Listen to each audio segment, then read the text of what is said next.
From the Conference Center at Temple Diretamente do Centro de Conferências na Praça do Templo, em Salt Lake City, esta é a 179ª Conferência Geral Semestral de A Igreja de Jesus Cristo dos Santos dos Últimos Dias, com oradores selecionados dentre as autoridades gerais e os líderes gerais da Igreja. A música desta sessão será apresentada pelo coro do Tabernáculo Mormon.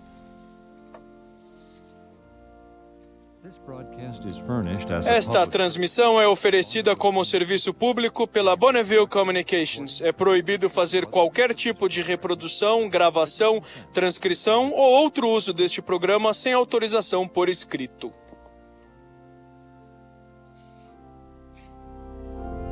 Dieter F. Uchtdorf, segundo conselheiro na primeira presidência da Igreja, dirigirá esta sessão. Queridos irmãos e irmãs, sejam bem-vindos esta tarde à quinta e última sessão da 179ª Conferência Geral Semestral de A Igreja de Jesus Cristo dos Santos dos Últimos Dias. O presidente Monson e nós estendemos os cumprimentos aos membros da Igreja em todos os lugares por participarem nos procedimentos por meio do rádio, televisão, pela internet ou transmissão via satélite. A música para esta sessão será apresentada pelo Coro do Tabernáculo sob a regência de Mac Wilberg e Ryan Murphy, com Bonnie Goodliff ao órgão. O coro abrirá esta reunião cantando In Hymns of Praise, com hinos de louvor. A oração de abertura será então proferida pelo Elder Marlin K. Jensen, dos 70. O coro em seguida cantará O Divine Redeemer, ó Divino Redentor.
Our Father in heaven, Nosso Pai Celestial, ao iniciar essa ascensão dessa maravilhosa Conferência Geral, agradecemos-te pelos eventos desses 2 últimos dias. Fomos abençoados, Pai, por ter Tua palavra pregada, por ouvir linda música, por ter a presença de Teus servos, especialmente pelo Teu profeta escolhido. Nos sentimos recomprometidos e com a nossa fé aumentada em Teu Filho Jesus Cristo. Agradecemos pelas bênçãos e também lembramos daqueles que não estão tão bem e oramos por aqueles que encontram-se doentes ou encontram-se em pobreza, que foram afetados pelas calamidades dos últimos dias nas ilhas do mar e em todos os lugares, por aqueles que encontram-se solitários, por aqueles que se desviaram de Teu caminho.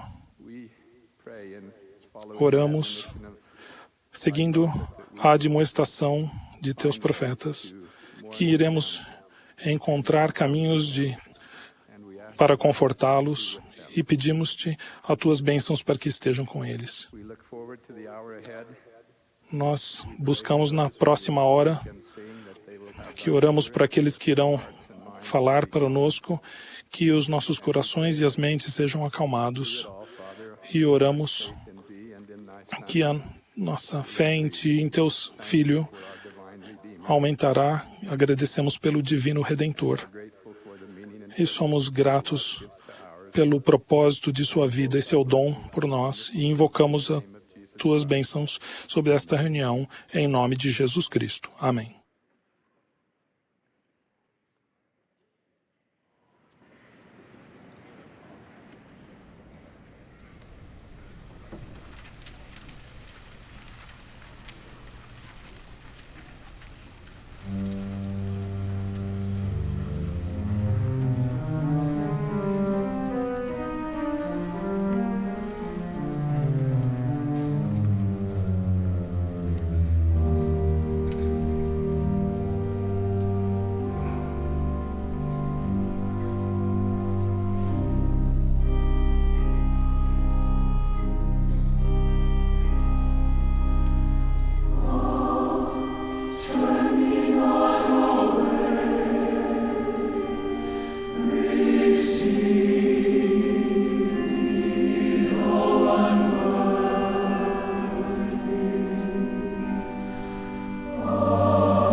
Thank you, Tabernacle Choir. Obrigado ao coro do tabernáculo. We will now be pleased to hear Teremos agora o prazer de ouvir os elders Jeffrey R. Holland e Quentin L. Cook, do Quórum dos 12 Apóstolos. Elder Cook's remarks. Após o discurso do elder Cook, ouviremos o elder Brent L. Nielsen, dos 70.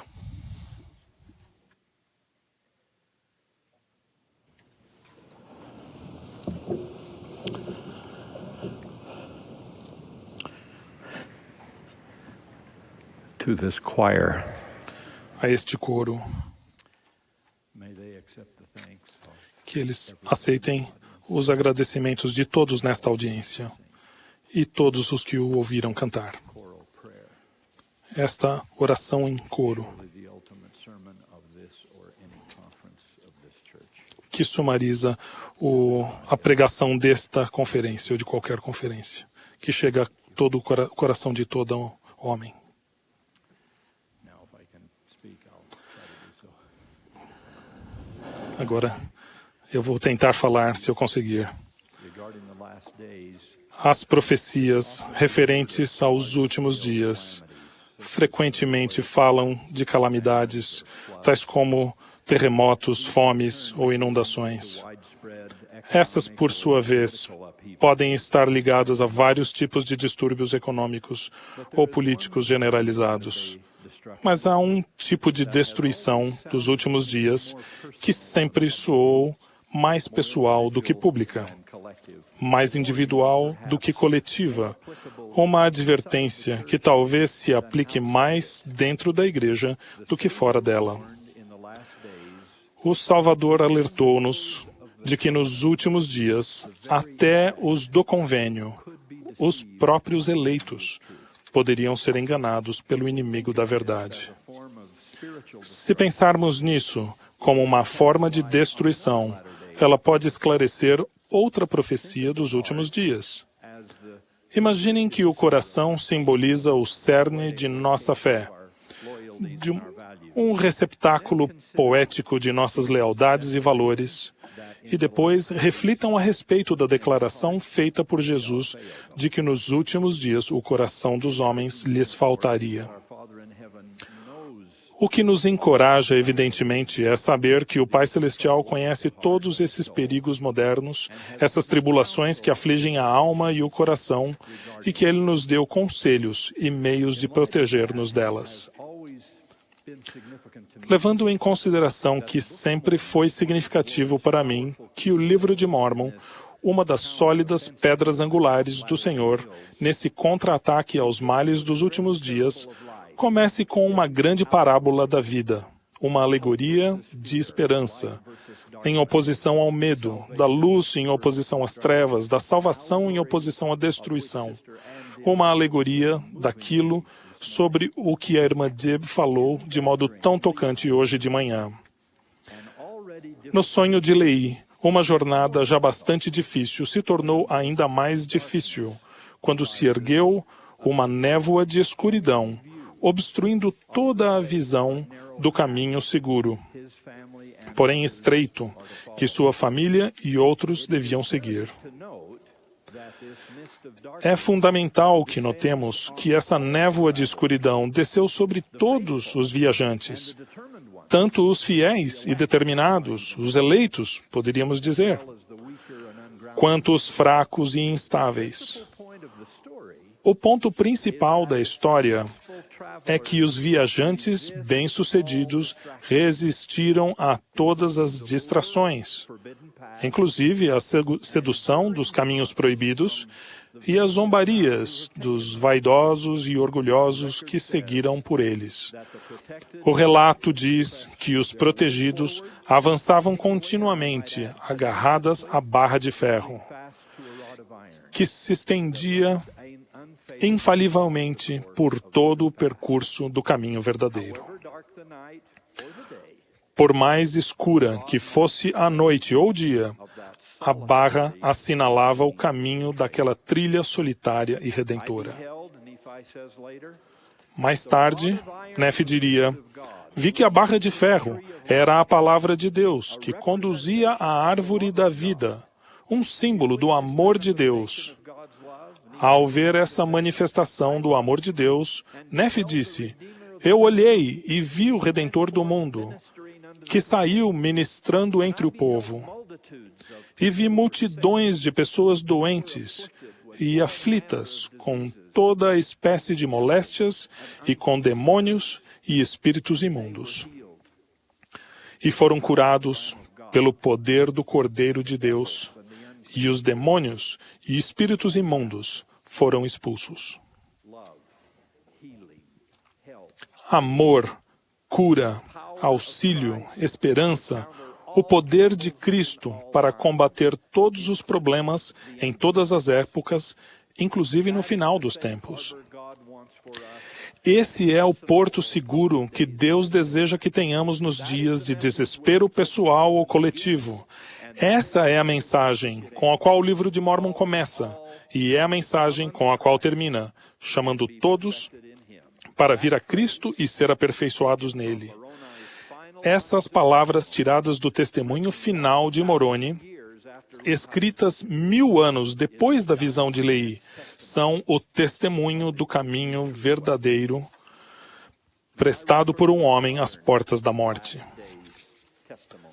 Gostaria de citar um testemunho moderno de pessoas que viviam seus últimos dias, quando Joseph Smith e seu irmão Hiram rumaram para Carthage, para enfrentar o que sabiam ser um martírio iminente. Hiram leu estas palavras para consolar o coração do irmão.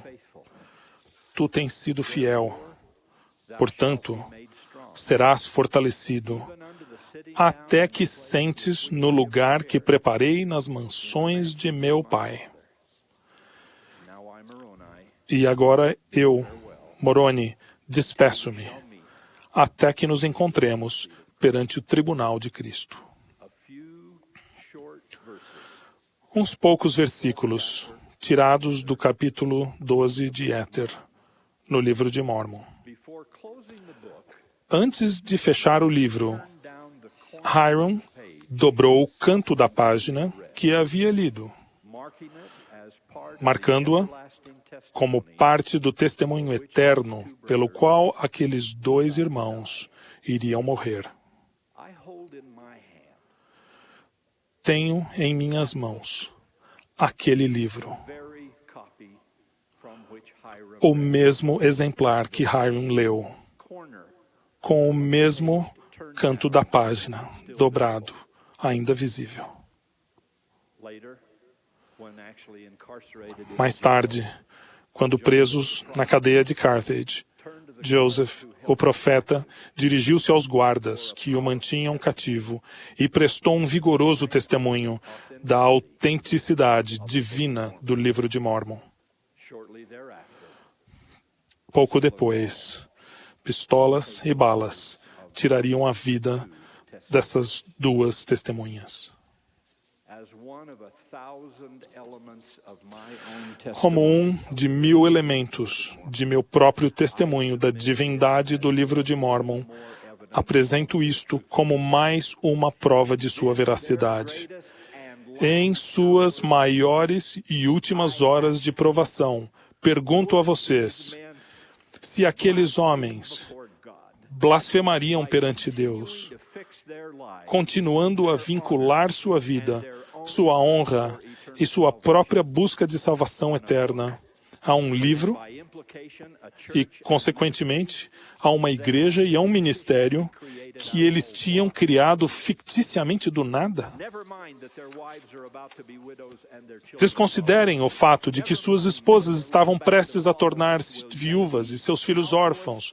Desconsiderem o fato de que o pequeno grupo de seus seguidores ainda ficaria sem casa, sem lar e sem amigos, e que seus filhos deixariam pegadas de sangue ao longo de rios congelados e pradarias inexploradas.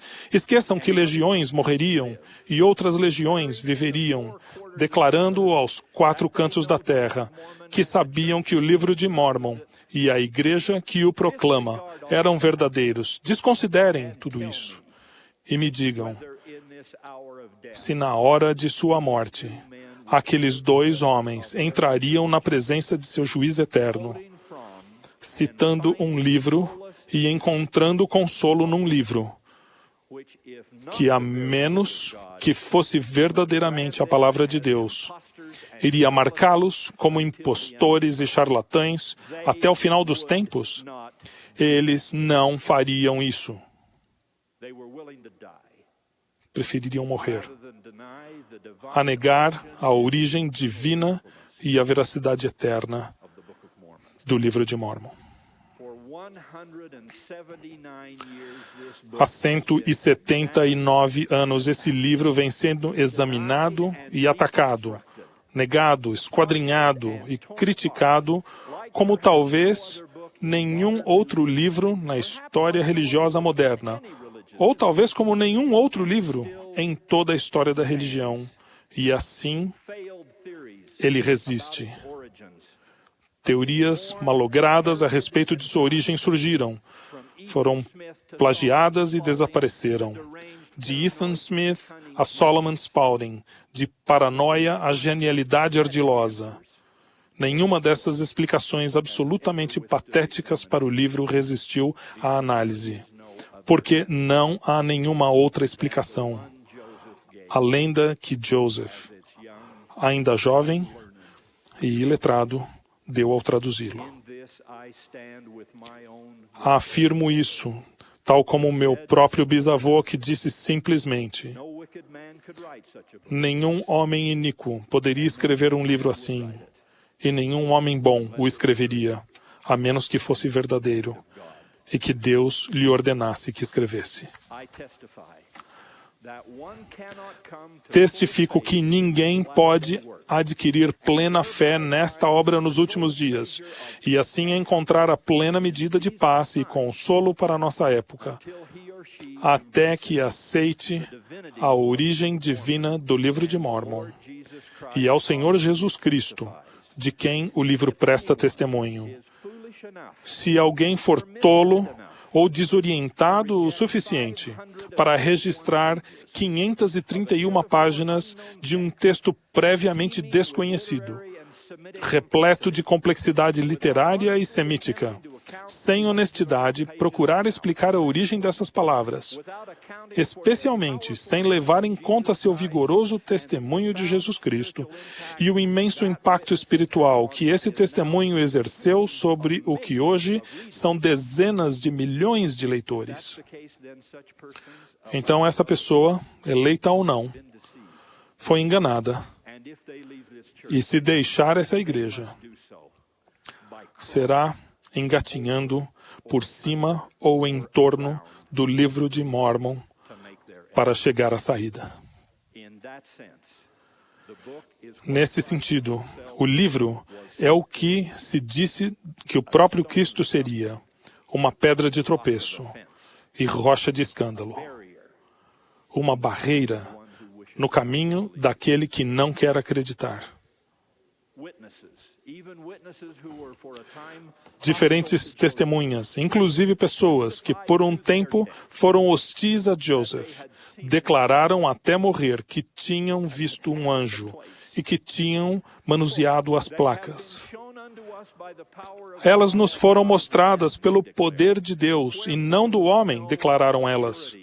Sabemos, portanto, com certeza que a obra é verdadeira. I did not sail Eu não naveguei com o irmão de Jared crossing an ocean quando cruzaram o oceano e colonizaram um novo mundo. Não ouvi o rei Benjamim proferir o sermão que lhe foi revelado por um anjo. Não fiz proselitismo com Alma e Amaleque, nem testemunhei a morte pelo fogo de crentes inocentes. by crowd Não estive no meio da multidão de nefitas, que tocou as feridas do Senhor após a ressurreição. Nem chorei com Mormon e Moroni pela destruição de toda uma civilização. but my Mas meu testemunho desse registro e da paz que ele traz ao coração humano é tão forte e inabalável quanto o deles. them I give Tal como eles, dou meu nome ao mundo, unto the world para testificar ao mundo o que vi, and like them e tal como eles, lie não minto. God bearing witness. E Deus é testemunha disso. I ask that my testimony of the Book of Mormon Peço que meu testemunho do livro de Mórmon e tudo o que ele implica, proferido aqui sob meu próprio juramento e ofício, seja registrado pelos homens na terra e pelos anjos no céu. Espero ainda que me restem alguns anos em meus últimos dias. Mas mesmo que não, quero que fique absolutamente claro que quando eu me colocar diante do tribunal de Deus, que declarei ao mundo, na linguagem mais direta da qual sou capaz, que o livro de Mórmon é verdadeiro, que ele surgiu da maneira que Joseph disse que surgiu e que foi dado para trazer felicidade e esperança aos fiéis no labor desses últimos dias. Meu testemunho faz eco ao de Nefe, que escreveu parte do livro em seus últimos dias. Dai ouvidos a estas palavras e acreditai em Cristo. E se não acreditardes nestas palavras, acreditai em Cristo. E se acreditardes em Cristo, acreditareis nestas palavras, porque são as palavras de Cristo. E elas ensinam a todos os homens que devem fazer o bem. E se elas não são as palavras de Cristo, julgai vós, porque no último dia vos mostrará com poder e grande glória que são suas palavras. Irmãos e irmãs, Deus sempre oferece segurança para a alma, e com o livro de Mórmon, Ele o fez novamente em nossa época. Lembre-se desta declaração feita pelo próprio Jesus: e o que entesourar minha palavra não será enganado. E nos últimos dias, nem seu coração, nem sua fé lhes falharão. Presto sincero testemunho disso, em nome de Jesus Cristo. Amém.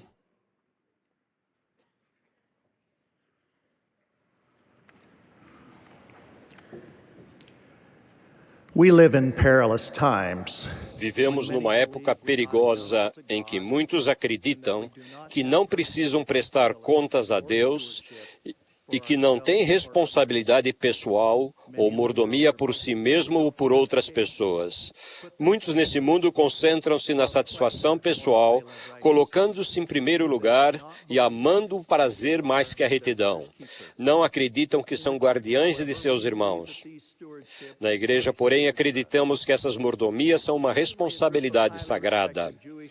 Recentemente, um grupo de respeitados líderes e rabinos judeus visitou algumas propriedades da igreja no Vale do Lago Salgado, inclusive a Praça do Bem-Estar, o Centro Humanitário e o Centro de História da Família e o Templo de Orchard Mountain, que estava aberto para a visitação pública. Ao término da visita, um dos mais eminentes rabinos dos Estados Unidos expressou seus sentimentos sobre o que tinha visto e sentido. Ele citou conceitos de pensadores judeus baseados no Talmud e salientou o fato de que há dois motivos muito diferentes pelas quais as pessoas realizam atos de bondade e generosidade. Algumas pessoas visitam os enfermos, auxiliam os pobres e servem ao próximo porque acreditam que é a coisa certa para fazer. E aquelas pessoas vão retribuir e fazer o mesmo por eles quando estiverem necessitados. Explicou que, embora isso seja algo bom, que desenvolve comunidades prestativas e deve ser considerado uma razão nobre, seria uma motivação mais elevada servir ao próximo, porque acreditamos que essa é a vontade de Deus. Ele declarou que sua visita o levou a crer que os santos dos últimos dias prestam serviço humanitário e caridoso e realizam o trabalho de salvação em nossos templos por acreditarmos que Deus deseja que assim o façamos. Esse sentimento de termos de prestar contas, que está englobado no primeiro grande mandamento de amar a Deus, foi descrito por alguns como uma obediência que não pode ser forçada. Procuramos fazer o que é certo porque amamos e queremos agradar a nosso Pai Celestial. e não porque alguém nos obriga a fazê-lo. A guerra no céu foi travada depois que Satanás propôs um plano que forçaria todas as pessoas a obedecerem às suas ideias. Seu plano foi rejeitado. Por isso, temos nosso arbítrio moral e a liberdade de escolher nosso rumo nesta vida. Mas também precisamos prestar contas desse arbítrio. O Senhor disse que cada um de nós será responsável por nossos próprios pecados no dia do juízo. Os princípios da responsabilidade e da mordomia têm grande significado em nossa doutrina. A mordomia na igreja não se limita a uma responsabilidade física ou material. O presidente Spencer W. Kimball ensinou: temos mordomia sobre o corpo, a mente, nossa família e nossas propriedades. O mordomo fiel é aquele que exerce domínio justo, que cuida bem do que possui e que atende às necessidades dos pobres e necessitados. Embora haja muitas áreas de mordomia, escolhi abordar duas delas. A primeira é a mordomia de nós mesmos e de nossa família. A segunda é a mordomia pelos pobres e necessitados. O Senhor frequentemente usou parábolas referentes à terra para ensinar a responsabilidade e a mordomia. Quando eu era menino, costumava visitar meus avós em sua fazenda no verão. Não havia energia elétrica, nem água corrente e nem encanamento. Havia, porém, uma fonte perto da pequena casa da fazenda. A fonte formava um laguinho de água limpa e pura, ao qual eu ia várias vezes ao dia para ajudar minha avó a carregar água para casa, que era usada para beber, cozinhar, tomar banho e lavar a roupa. Meus avós adoravam aquela fonte de vida e tomavam precauções especiais para protegê-la. Muitos anos depois, meu avô estava com mais de 90 anos e já não morava na fazenda. Por não conseguir mantê-la, nem supervisioná-la. Levei-o de carro para ver a fazenda que ele tanto amava. Ao vê-la, porém, suas grandes expectativas se transformaram em desapontamento, quando viu que as cercas que protegiam a fonte tinham sido derrubadas. E as vacas haviam estragado a fonte, e aquela preciosa água pura ficara muito poluída. Ele ficou transtornado com o estrago e a poluição. Para ele, a responsabilidade que ele havia cumprido durante toda a sua vida de trabalho fora violada. De certa forma, sentiu que não havia protegido devidamente aquela fonte de vida que tanto significava para ele. Assim como a fonte pura foi poluída por não ser protegida, vivemos numa época em que a virtude e a castidade não estão sendo salvaguardadas. O significado eterno da moralidade pessoal não é respeitado. O amoroso Pai Celestial proveu-nos meios de trazer seus filhos espirituais a este mundo para cumprirem a plena medida de sua criação. Ele nos instruiu que essa fonte de vida deve ser mantida pura. Assim como a bela fonte da fazenda exigia proteção para suster a vida. Esse é um dos motivos pelos quais a virtude e a castidade são tão importantes no plano de nosso Pai Celestial. Devido à reação de meu avô, ao ver a fonte poluída, foram instaladas melhorias e proteções para que a fonte voltasse a exibir sua beleza e pureza originais. Como servos do Senhor Jesus Cristo, é nossa sagrada responsabilidade ensinar seu padrão de moralidade, que é o mesmo para todos os seus filhos. Se nossos pensamentos ou nossos atos forem impuros, violamos seu padrão. O Senhor disse: não posso encarar o pecado com o mínimo grau de tolerância. Alguns procuram justificar sua conduta. Em um poema de John Holmes, um velho construtor de navios, ensina um rapaz a respeito da racionalização. O jovem aprende que ao construir o navio precisa navegar, e isso não se pode explicar ao oceano. Foi sugerido que aquilo que acontecesse numa cidade não deve ser divulgado fora dela. Gosto muito do cartaz que vi no condado de Sevier, Utah, que dizia: tudo o que acontece no condado de Sevier, você pode divulgar a seus amigos. Quando compreendemos que devemos prestar contas a Deus, vemos como as justificativas parecem tolas. Aqueles que justificam seus atos errados parecem criancinhas que cobrem os olhos, convencidas de que se ela não nos vê, também não podemos vê-las. Se pensarmos que teremos de prestar contas de nossos atos ao Salvador, reconheceremos a verdade em relação a nossas justificativas. Estamos cientes de que há pessoas que já se envolveram com condutas incompatíveis com esse sagrado padrão de moralidade. Por favor, compreendam que graças à expiação do Salvador, todos podemos nos arrepender e voltar, como aquela fonte de água, a nosso estado limpo e puro. O arrependimento é difícil, exige um coração quebrantado e um espírito contrito. Mas se os passos do arrependimento foram devidamente seguidos, as palavras proferidas pelo profeta Alma, seu filho Corianton, que se tinha envolvido com transgressões morais, tornam-se aplicáveis. E agora, meu filho, eu desejo que não te preocupes mais com essas coisas e que deixes apenas teus pecados te preocuparem, com aquela preocupação que te levará ao arrependimento. O Salvador disse: eis que aquele que se arrependeu de seus pecados é perdoado, e eu, Senhor, deles não mais me lembro. Quanto à nossa responsabilidade em nossa família, alguns nos ensinaram que, quando nos apresentarmos perante o Senhor Salvador, Ele nos pedirá um relato de nossas responsabilidades terrenas. Duas importantes perguntas serão relacionadas ao nosso relacionamento com o nosso cônjuge e com cada um de nossos filhos. É fácil confundir nossas prioridades. Temos o dever de assegurar o bem-estar e a segurança física de nossos filhos. Contudo, alguns pais colocam uma prioridade indevida nas posses físicas e materiais. Alguns são muito menos diligentes em seu empenho de envolver completamente os filhos no Evangelho de Cristo. Lembre-se que exercer a religiosidade no lar é tão importante quanto prover alimentos, roupas e abrigo. Os pais também podem ajudar os filhos a descobrir e desenvolver seus talentos. Somos responsáveis pelos talentos que recebemos.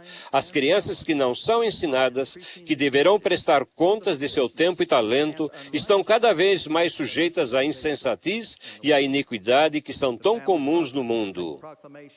A proclamação da família adverte que as pessoas que deixam de cumprir suas responsabilidades familiares deverão um dia responder perante Deus pelo cumprimento dessas obrigações.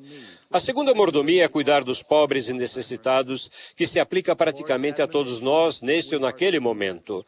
A advertência do Senhor de que somos responsáveis pelos necessitados é uma das mais ríspidas das Escrituras. Se algum homem tomar da abundância que fiz e não repartir sua porção com os pobres e os necessitados, ele, com os iníquos, ergará seus olhos no inferno, estando em tormento. Teremos que prestar contas de nossa mordomia pelas bênçãos terrenas que o Senhor nos concedeu. Os líderes judeus que mencionei ficaram particularmente impressionados com o princípio do jejum e do pagamento de uma oferta generosa de jejum. Acharam extraordinário que houvesse membros da igreja no mundo inteiro que jejuavam uma vez por mês e depois faziam de livre e espontânea vontade uma oferta para benefícios dos necessitados. Quando os rabinos visitavam a Praça do Bem-Estar, ficaram tocados ao saber que, mesmo nessa época de dificuldades financeiras, nossos membros se preocupam com os problemas enfrentados por muitos e continuam a doar generosamente. Lembro-me de quando fui chamado como bispo. O meu antecessor, o bispo Russell Johnson, advertiu-me que eu deveria tomar cuidado com o que eu fosse pedir aos membros. Ele disse: alguns vão atender a cada sugestão, mesmo à custa de grande sacrifício. Ele mencionou uma viúva com mais de 80 anos que cuidou do marido e do filho enfermos por muito tempo, até que vieram a falecer. O bispo Johnson disse que, apesar de ter poucos recursos, ela sempre procurava fazer o que ele pedia aos membros. Descobri que isso era verdade. Toda vez que eu mencionava que precisava de contribuições ou de autos de serviço para abençoar alguém, Sara geralmente era a primeira a atender o pedido. Num sábado, outra irmã me ligou e disse: bispo, venha logo para salvar a Sara. aquela irmã disse que Sara, com os seus 80 anos, estava no alto de uma escada limpando a calha da chuva de uma vizinha. Essa irmã ficou aterrorizada, achando que Sara iria cair e queria que o bispo fizesse algo. Não estou sugerindo que todos possam ou devam imitar a Sara. Alguns se sentem culpados por não poderem atender a todas as necessidades imediatamente. Gosto muito da citação de Annie Morrow Lindbergh, que Elder Maxwell costumava frequentemente citar. Minha vida não pode transformar em ação as necessidades de todas as pessoas com quem meu coração se preocupa. O rei Benjamim ensinou, vede que todas essas coisas sejam feitas com sabedoria e ordem. Porém, não se exige que o homem corra mais rapidamente do que suas forças o permitam. Mas acrescentou que devemos ser diligentes. Meu coração se regozija quando vejo os santos do mundo inteiro fazer tudo o que podem para prestar serviço cristão onde quer que haja uma necessidade. Graças às contribuições dos membros, a igreja pode atender rapidamente às necessidades de pessoas do mundo inteiro. A igreja já se mobilizou para responder aos desastres das Filipinas, ilhas do Pacífico e da Indonésia. No ano passado, nossos membros se mobilizaram quando houve um furacão Gustav. A igreja colocou com o trabalho de uma organização humanitária liderada por Martin Luther King III. O Sr. King mais tarde disse, quando visitou Salt Lake, vim para cá a princípio para expressar minha gratidão à igreja por seu apoio humanitário, mas logo percebi que a essência de quem vocês são é muito mais intensa e profunda. Depois de ter estado no centro humanitário, na Praça do Bem-Estar e na visitação pública do templo, tenho agora uma compreensão bem maior do porquê vocês fazem o que fazem. Em todas as nossas mordomias seguimos Jesus Cristo. Procuramos fazer o que Ele pediu que fizéssemos, tanto em seus ensinamentos quanto em seu exemplo. De todo o coração expressamos nossa gratidão aos membros da igreja por suas generosas contribuições e serviço cristão. Isaías, falando de jejuar, de alimentar os famintos e de vestir os desnudos, numa linguagem tocante prometeu, então clamarás e o Senhor te responderá. Isaías prossegue dizendo, e se abrires a tua alma ao faminto, e fartares a alma aflita, o Senhor te guiará continuamente, e serás como um manancial, cujas águas nunca faltam, e levantarás os fundamentos de geração em geração. Minha esperança é que cada um de nós analise individualmente e em família as mordomias sob nossa responsabilidade. Oro que o façamos sabendo que no final teremos de prestar contas a Deus nesta vida e não seremos forçados a fazê-lo. Sou grato pelos conselhos de um profeta amoroso e fiel de servirmos e resgatarmos os que disso necessitam. Se seguirmos o conselho dele, sei que vamos nos qualificar para a promessa do Senhor. E quem for o mordomo fiel, justo e sábio, entrará no gozo do seu Senhor e herdará a vida eterna. Presto testemunha dessa verdade sagrada, em nome de Jesus Cristo. Amém.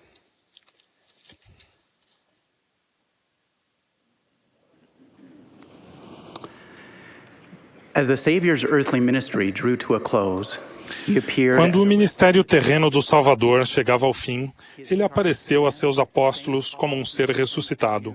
O encargo que lhes deu é o mesmo que ele dá a vocês da nova geração de hoje.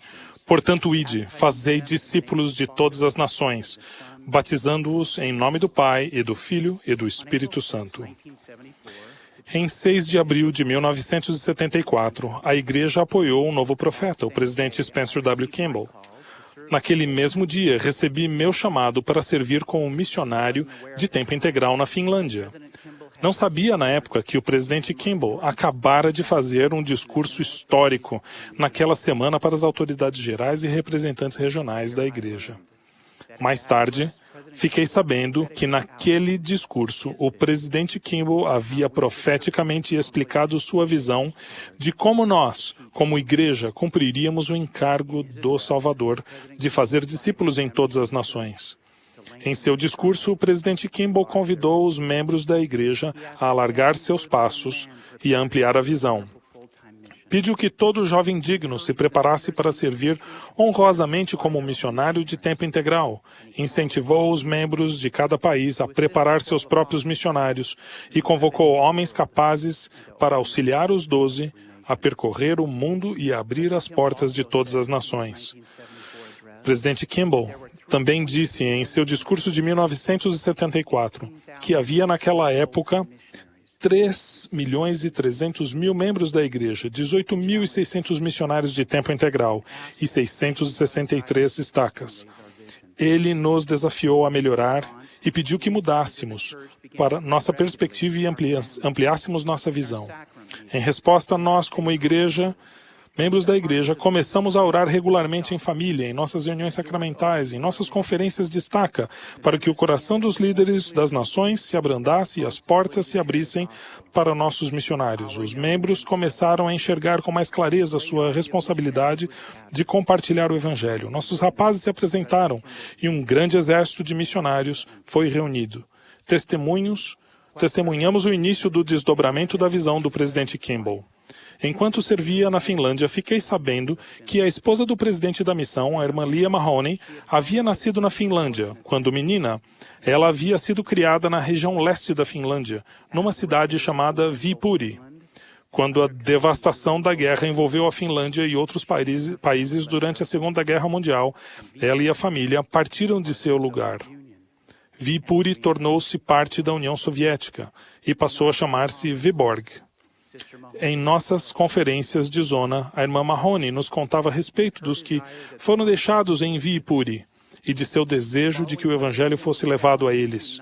Em resposta ao desafio do presidente Kimball, oramos juntos para que o coração dos líderes daquela nação fosse abrandado, que o evangelho pudesse ser levado à União Soviética.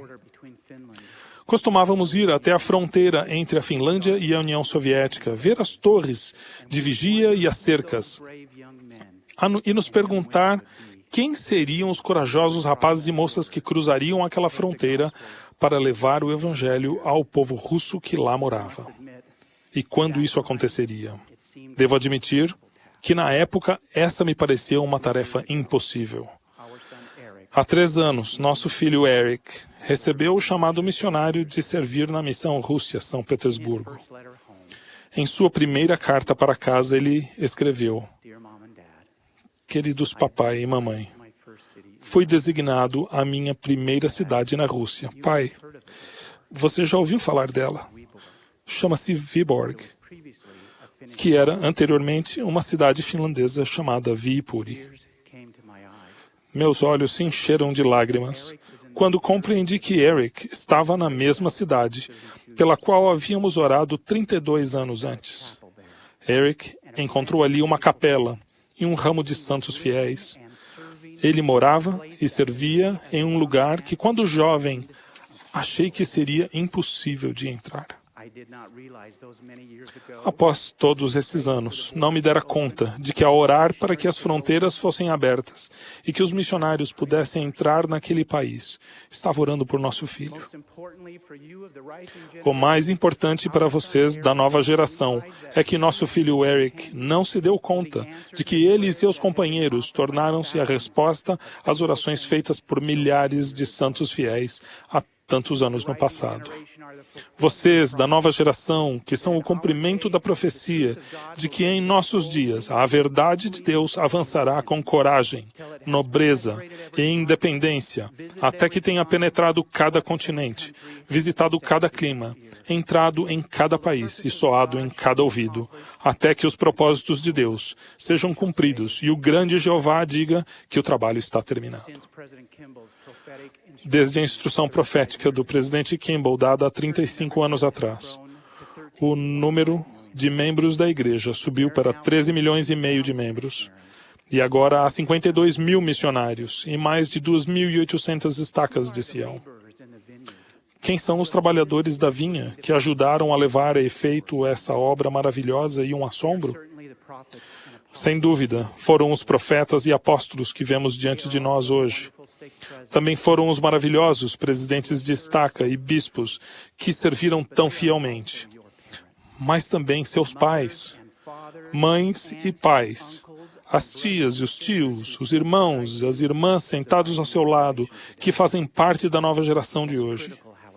O mais importante, porém, é o fato de que nosso empenho de levar o Evangelho a todas as nações ainda está apenas no início.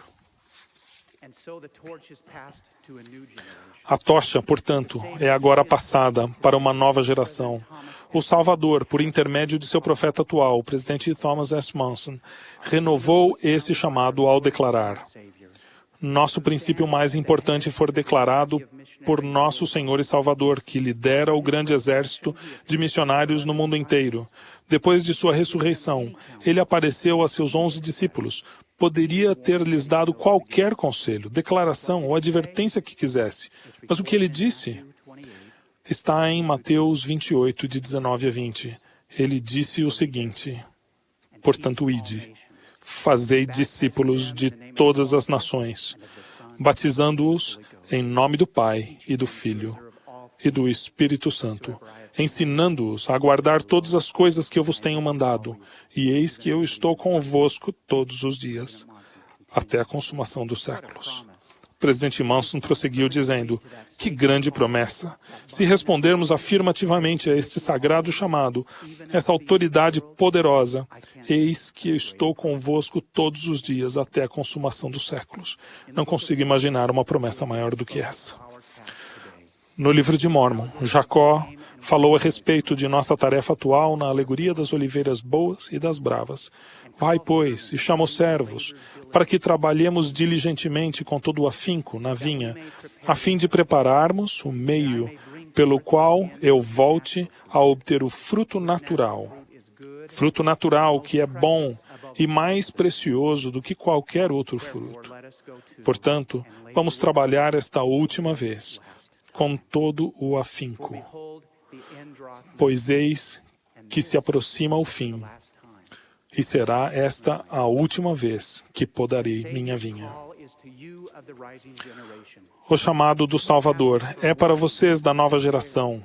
Ele pede que rapazes e moças, dignos, preparados e fiéis, atendam à voz do profeta, que se apresentem e digam, como o próprio Salvador disse: eis-me aqui, envia-me. A necessidade nunca foi tão grande, o campo nunca esteve tão branco.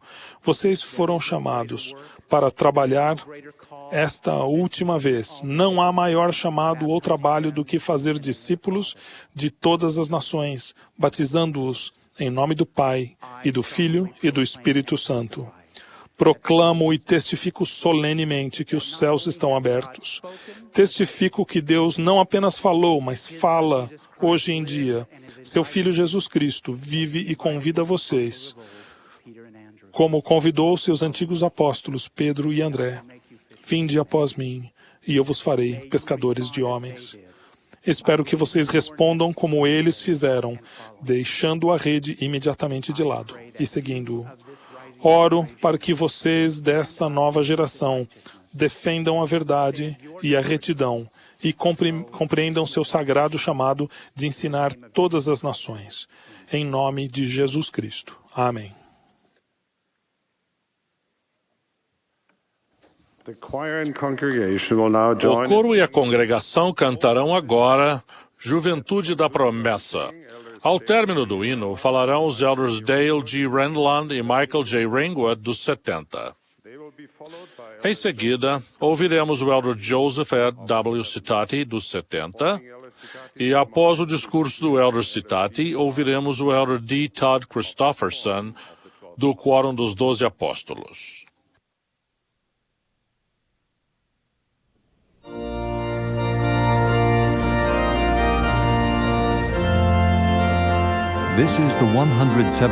Esta é a 179ª Conferência Geral Semestral de A Igreja de Jesus Cristo dos Santos dos Últimos Dias.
In December 1967, Em dezembro de 1967, foi realizado o primeiro e bem-sucedido transplante de coração na cidade do Cabo, África do Sul.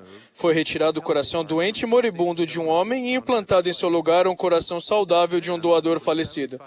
Desde essa época, mais de 75 mil transplantes de coração foram realizados no mundo inteiro. O corpo de cada paciente que recebe um transplante de coração reconhece como estranho o novo órgão e começa a atacá-lo. Se nada for feito para evitar isso, a reação natural do corpo será de rejeitar o coração e o paciente morrerá. Há remédios que podem suprir essa reação natural, mas a medicação tem que ser tomada diariamente e com exatidão. Além disso, a condição do novo coração precisa ser monitorada. Às vezes, são feitas biópsias do coração, na qual pequenos fragmentos de tecido são removidos e examinados com um microscópio. Quando são encontrados sinais de rejeição, faz-se um ajuste na medicação. Se o processo de rejeição for detectado logo, pode-se evitar a morte. É surpreendente ver como alguns pacientes são descuidados com o seu transplante de coração. Eles não tomam os remédios como foram prescritos e não vão ao médico com o mínimo de frequência que deveriam. Pensam que, como se sentem bem, está tudo certo. Muitas vezes, essa falta de visão em termos de atitude coloca em risco o paciente e encurta sua vida. Um transplante de coração pode prolongar por anos a vida de uma pessoa que, de outra forma, morreria de insuficiência cardíaca. Mas isso não é o máximo em matéria de operações, como disse a revista Time em 1967. A operação mais importante não é a física, mas sim a espiritual. Uma grande mudança de coração. Por meio da expiação de Cristo e pela obediência às leis e ordenanças do Evangelho, passamos por essa operação suprema, essa mudança espiritual de coração. Como consequência de nossas transgressões, nosso coração espiritual fica doente e endurecido, tornando-nos sujeito à morte espiritual e à nossa separação do Pai Celestial. O Senhor explicou sobre a operação de que todos nós precisamos. Dar-vos-ei um coração novo, e porei dentro de vós um espírito novo, e tirarei de vossa carne o coração de pedra, e vos darei um coração de carne. Assim como para os pacientes transplantados, esta grande mudança em nosso coração espiritual é só o começo. O arrependimento, o batismo e a confirmação são necessários, mas não são suficientes. Na verdade, precisamos tomar igual, se não maior, cuidado com o coração que foi mudado espiritualmente do que com o coração transplantado, se quisermos perseverar até o fim. Somente dessa forma poderemos permanecer sem culpa na hora do julgamento. Perseverar até o fim pode ser difícil, porque a tendência do homem natural é rejeitar o coração espiritualmente mudado e deixar que ele endureça. Não é de admirar que o Senhor tenha advertido: até os mais santificados estejam também atentos. Todos nós conhecemos pessoas que passaram por essa grande mudança de coração, mas logo depois cederam ao homem natural. Elas foram descuidadas em sua adoração e devoção a Deus. Seu coração endureceu e assim colocaram em risco a própria salvação eterna. A vida das pessoas que se converteram graças à pregação dos filhos de Mosias nos dá uma ideia de como evitar que haja uma rejeição ao coração que sofreu uma grande mudança espiritual. Lemos o seguinte: quantos foram levados a conhecer a verdade pelas pregações de Amon e seus irmãos, e foram convertidos ao Senhor, nunca apostataram.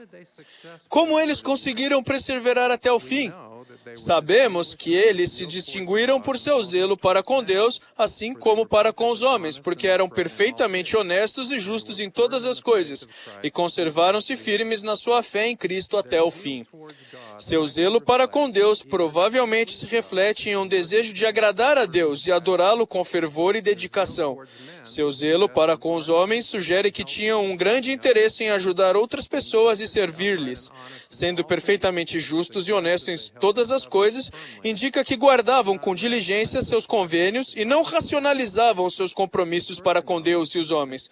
Mais adiante, sabemos que ensinaram o Evangelho a seus filhos em seu lar. Além disso, sabemos que as pessoas enterraram suas armas de guerra para fugirem da tentação. Eles devem ter avaliado periodicamente a condição de seu coração mudado espiritualmente. Não presumiram simplesmente que tudo estava bem. examinando figurativamente seu coração transformado, puderam identificar um endurecimento ou rejeição precoce e tratá-lo. Almo Filho faz uma série de perguntas aos contemporâneos do povo de Amon, que de maneira figurativa é como uma biópsia do coração espiritualmente mudado. Há uma pergunta: se haveis experimentado uma mudança no coração, se haveis sentido o desejo de cantar o cântico do amor que redime, eu perguntaria: podeis agora sentir isso? Depois ele pergunta se são suficientemente humildes, se estão despidos de orgulho e inveja e se são bons com o seu próximo. Se respondermos com honestidade a essas perguntas, poderemos corrigir desvios precoces do caminho estreito e apertado e cumprir nossos convênios com exatidão. Em 1980, nossa família mudou-se e passou a morar em frente ao hospital onde eu trabalhava e estudava. Eu trabalhava todos os dias, inclusive aos domingos. Se eu terminasse meu trabalho no domingo antes das 2 da tarde, podia ir com minha esposa e família à reunião da igreja que começava às 2:30 da tarde. Certo domingo, no fim de meu primeiro ano de residência, eu sabia que provavelmente sairia lá pelas 2 da tarde. Percebi, contudo, que se eu ficasse no hospital só mais um pouquinho, minha esposa e minha filha iriam para a igreja sem mim. Então eu poderia ir a pé para casa e tirar um cochilo que tanto precisava. Fico triste em confessar, mas foi o que eu fiz. Esperei até as 2:15 da tarde, fui para casa a pé, bem devagar, e deitei-me no sofá, ansioso para tirar uma soneca, mas não consegui dormir. Fiquei inquieto e preocupado.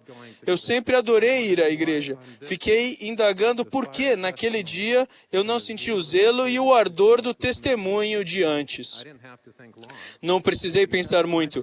Por causa dos meus horários de trabalho, eu me tornaram tanto descuidado quanto as minhas orações e ao estudo das Escrituras. Eu me levantava de manhã, fazia uma oração e ia trabalhar. Muitas vezes emendava a noite com um dia num plantão e só voltava para casa tarde da noite no dia seguinte. Ficava tão cansado que caía no sono antes de fazer uma oração ou ler as Escrituras. Na manhã seguinte, o processo recomeçava. O problema é que eu não estava fazendo as coisas básicas necessárias para manter a grande mudança em meu coração e evitar que ele virasse pedra. Levantei-me do sofá, coloquei-me de joelhos e orei a Deus pedindo perdão. Prometi ao Pai Celestial que mudaria. No dia seguinte, levei um exemplar do livro de Mormon para o hospital. Na minha lista de afazeres do dia, e todos os dias a partir dali, 2 itens eram constantes: orar pelo menos de manhã e à noite e ler as Escrituras. Às vezes, chegava meia-noite e eu precisava encontrar rapidamente um lugar reservado para orar. Em alguns dias, meu estudo das Escrituras era breve. Também prometi ao Pai Celestial que sempre tentaria ir à igreja, mesmo que perdesse parte da reunião. Depois de algumas semanas, o zelo voltou e senti novamente o ardor do testemunho em meu peito. Prometi que nunca mais cairia na armadilha da morte espiritual, sendo descuidado nas coisas aparentemente pequenas e colocando assim em risco as coisas de natureza eterna, quaisquer que fossem as circunstâncias. Para perseverar até o fim, precisamos estar ansiosos para agradar a Deus e adorá-lo com fervor e dedicação. Isso significa que mantemos nossa fé em Jesus Cristo orando, lendo as Escrituras, tomando o sacramento todas as semanas e tendo a companhia constante do Espírito Santo. Precisamos ajudar e servir as pessoas ativamente, bem como compartilhar o Evangelho com elas. Precisamos ser perfeitamente justos e honestos em todas as coisas, nunca comprometendo nossos convênios com Deus e com os homens, seja qual for a situação. Em nossa casa, precisamos falar de Cristo, regozijarmos-nos nele e pregá-lo para que nossos filhos, e nós também, tenhamos o desejo de aplicar a expiação em nossa vida.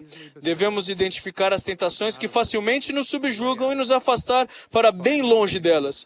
De tempos em tempos, precisamos fazer uma biópsia de nosso coração transformado e reverter quaisquer sinais de endurecimento. Por favor, avaliem o estado de seu coração transformado.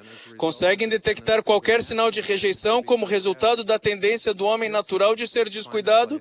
Se perceberem isso, encontrem um lugar em que também possam se colocar de joelhos. Lembre-se de que mais do que anos mortais nessa terra estão em risco. Não se arrisquem a perder os frutos de sua operação mais importante, a salvação e a exaltação eterna. Sei que Jesus Cristo e que Ele vive. Ele é nosso Redentor e Salvador. Em nome de Jesus Cristo, amém.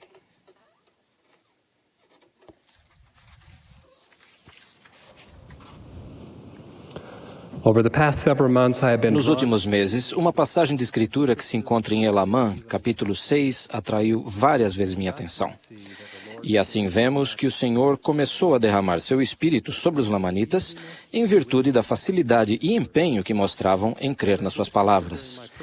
Quando estava estudando as Escrituras e li essa passagem, ela tocou-me profundamente e refleti em seu significado durante várias semanas.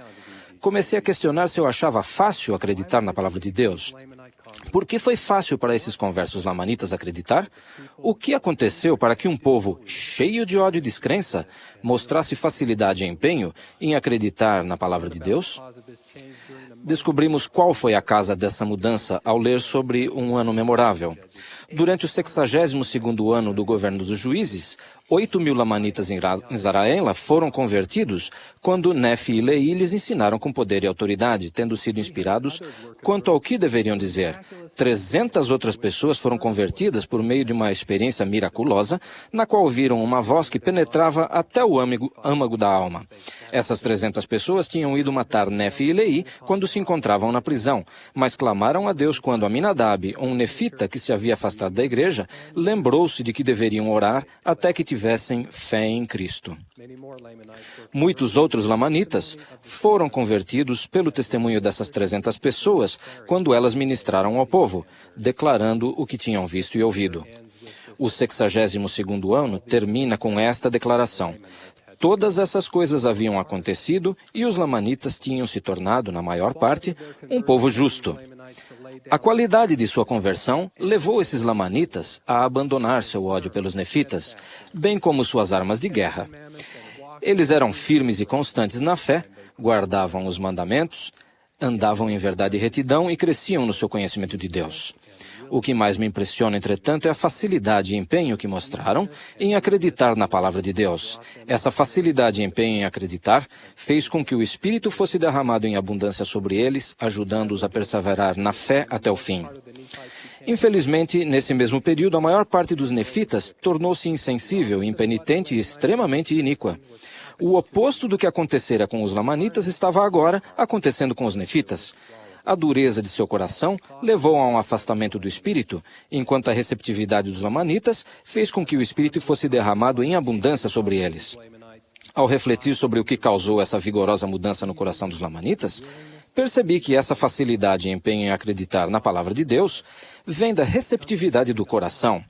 Deriva do fato de o coração ser sensível ao Espírito Santo, de ser capaz de amar, de fazer e guardar convênios. Resulta de um coração brando, capaz de sentir o poder da expiação de Cristo. Essa facilidade em acreditar vem do exemplo de outros, como Nefi e Leí, que tinham um coração terno e mostraram essa sensibilidade. Seu pai Elamã deu-lhes o nome de Nefi e Leí para lembrá-los da fé que seus pais possuíam. Da mesma forma, muitos de nós trazemos no nome um legado da fé que nossos antepassados demonstraram. Pessoas que tinham um coração receptivo e acharam fácil acreditar na palavra de Deus. Alguns foram como meu trisavô Ephraim K. Hanks, que ao saber de seu irmão mais velho tinha ido embora com os Mormons, decidiu que iria trazê-lo de volta para casa. Como era de se esperar, Ephraim mudou-se para Nauvoo e foi batizado logo depois que ouviu o irmão prestar testemunho de Joseph Smith e do Evangelho restaurado. Somos abençoados com a história de outras pessoas nas Escrituras que nos ensinam como podemos adquirir essa facilidade e empenho em acreditar. Nefi, filho de Leí, é um exemplo disso. Seu primeiro ato, depois de ouvir o pai falar sobre a destruição de Jerusalém, foi orar ao Senhor até que seu coração se abrandasse e ele acreditasse em todas as palavras ditas por seu pai. O Senhor falou diretamente a Nefi, dizendo: Bendito és tu, Nefi, por causa de tua fé, porque me procuraste diligentemente com humildade de coração. Nefi ensina sobre a importância do desejo e da diligência em guardar os mandamentos e clamar a Deus para ser capaz de dizer com facilidade: eu irei e cumprirei. Com Enos, aprendemos a importância de permitir que as palavras de Deus penetrem profundamente em nosso coração até que tenhamos fome da verdade. A facilidade em acreditar virá quando a palavra de Deus for gravada em nosso coração. Com o exemplo do pai de Lamone, aprendemos a importância de termos um coração receptivo, desejoso de mudar. O pai de Lamone estava disposto a dar metade do seu reino a Amon em troca da vida. Depois que Amon pediu apenas que o rei desse permissão a Lamone para adorar como desejasse em seu próprio reino, a generosidade e grandeza das palavras de Amon perturbaram a mente e o coração do rei. Quando Arão chegou para ensinar o rei, seu coração tinha mudado e ele demonstrou facilidade em acreditar, dizendo a Arão: "Eis que acreditarei." Depois mostrou o desejo de abrir mão de tudo o que possuía, até de abandonar seu reino para ter a alegria do Senhor. Quando o rei orou pela primeira vez, ofereceu aquilo que o Pai Celestial queria quando disse: "Abandonarei todos os meus pecados para conhecer-te." Facilidade e empenho em acreditar na palavra de Deus são frutos do arrependimento e da obediência. Se examinarmos nossa vida, veremos que existiram períodos em que foi mais fácil acreditar na palavra de Deus. Períodos de mudança significativa, como o casamento ou o nascimento de uma criança. Períodos de serviço intenso devido a um novo chamado ou a missão. Períodos em nossa juventude com um bispo maravilhoso, líderes de jovens e professores do seminário. Períodos de provações, de crescimento ao ouvir pela primeira vez sobre o Evangelho. São períodos em que é mais fácil acreditar. Talvez a época mais significativa seja a da infância. Quando eu era criança, achava fácil acreditar na palavra de Deus que me foi ensinada por pais e avós fiéis. Não me admira que sejamos admoestados a nos tornarmos como criancinhas para herdarmos a vida eterna. Não é de admirar que sejamos ensinados a criar nossos filhos em luz e verdade. E se vocês forem como eu, vão achar que o que realmente trouxe facilidade e empenho em acreditar não foram as circunstâncias, mas o compromisso de viver o Evangelho durante essas fases da vida. Você se ajoelha e lê mais as Escrituras durante essas fases. É mais fácil reunir a família para a noite familiar e a oração familiar. É mais fácil estar na igreja e adorar no templo. É fácil pagar o dízimo e as ofertas. Sem dúvida, viver o Evangelho diariamente traz ao coração a sensibilidade necessária para que haja facilidade e empenho em acreditar na palavra de Deus. Meu testemunho é de que, se seguirmos os ensinamentos de nosso profeta e apóstolos nesta conferência, mostraremos facilidade e empenho em acreditar na palavra de Deus. Fomos aconselhados a adorar no templo, a fortalecer nossa família por meio da oração familiar, do estudo das Escrituras e da noite familiar, a servir diligentemente nos chamados do sacerdócio na igreja, a pagar dízimos e ofertas, a ter fé, a orar para recebermos orientação e a viver de maneira a sermos dignos da companhia do Espírito Santo. Muitas vezes somos como Naamã, o sírio leproso que foi enviado ao profeta em Israel para ser purificado. Quando Eliseu simplesmente enviou um mensageiro com instruções para que ele se lavasse 7 vezes no Rio Jordão, Naamã foi embora irritado. Felizmente, ele tinha um servo que lhe disse: "Se o profeta te dissesse alguma grande coisa, porventura não a farias? Quanto mais dizendo-te ele, lava-te e ficarás purificado." Testifico que essa facilidade e empenho em acreditar virá como resultado de fazermos coisas aparentemente insignificantes que nos foram ensinadas repetidas vezes desde a nossa juventude. A obediência produzirá um coração sensível e facilidade em acreditar na palavra de Deus. Presto testemunho de que a facilidade em acreditar fará com que o Espírito seja derramado com mais abundância. Um teste para medir nossa facilidade e empenho em acreditar pode ser feito todas as semanas quando vamos à reunião sacramental. Nessa reunião, renovamos nossos convênios, expressando nosso desejo de tomar sobre nós o nome de Cristo, de sempre nos lembrarmos dele e de guardarmos seus mandamentos. Ao nos sentarmos para a reunião sacramental, devemos achar fácil fazer esses convênios, ouvir e aprender pelo Espírito. Tenho um grande desejo de que o Espírito do Senhor seja derramado sobre mim por causa da facilidade e empenho que demonstro em acreditar em suas palavras. Senti que essa Escritura despertou em mim o sentido de meu dever para com Deus, de que devo ser submisso e manso, atender a pedidos de boa vontade, ser cheio de paciência, diligente em guardar os mandamentos o tempo todo, sempre agradecendo a Deus por qualquer coisa que eu receba. Que sempre achemos fácil acreditar em sua palavra. Espero que vocês declarem com facilidade, como eu, que Jesus é o Filho de Deus. Ele é nosso pastor, e aqueles que tiverem facilidade e empenho em acreditar, conhecerão a sua voz. Em nome de Jesus Cristo. Amém.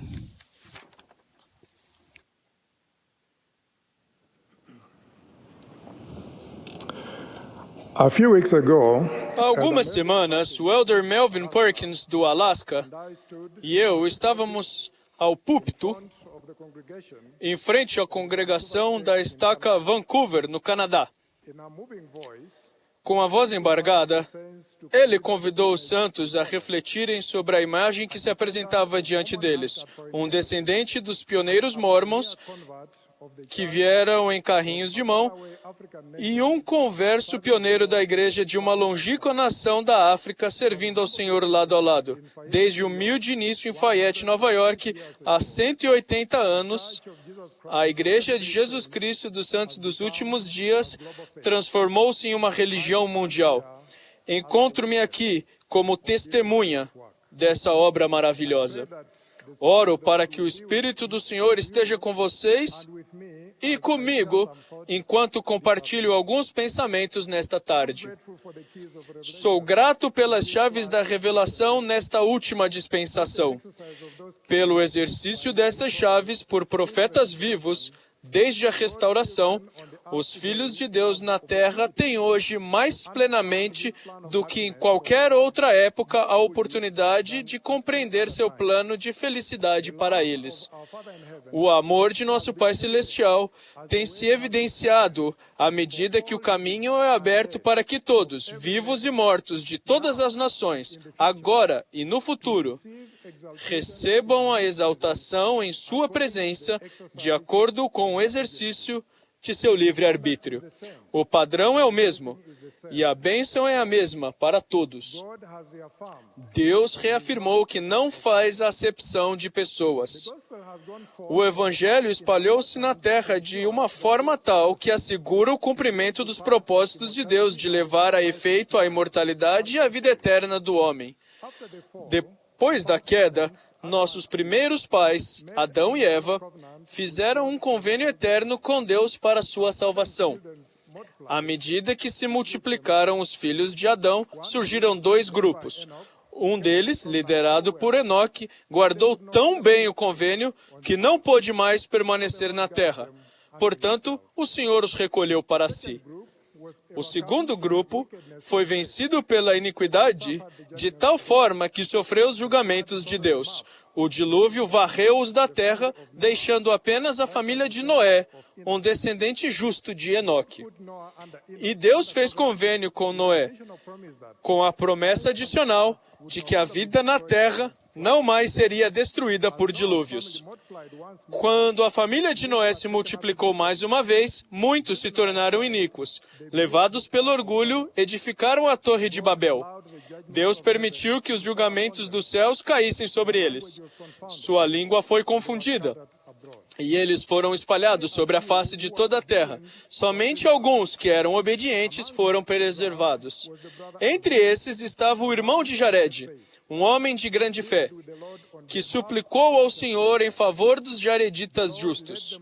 O Senhor os guiou para o continente americano, com a promessa de que, se o servissem, seriam livres da servidão e do cativeiro e de todas as outras nações debaixo do céu. Os nefitas também foram, mais tarde, guiados a esse continente. Ao final, tanto a civilização jaredita como a nefita foram destruídas, por não se terem provado fiéis. Abraão, um descendente de Noé, outro homem preservado de grande fé, foi guiado a Canaã. Deus fez convênio com Abraão, com promessas adicionais de que sua posteridade aumentaria como as estrelas do céu, e que em sua semente seriam benditas todas as nações da terra. As nações da promessa eram os descendentes de Noé, espalhados desde a Torre de Babel, conhecido de maneira geral como os gentios. Deus renovou a aliança com Isaque, o filho de Abraão, e seu neto Jacó. Tornou-se Israel. Por não terem os descendentes de Israel suportado as condições do convênio, ele foi mudado durante a dispensação mosaica.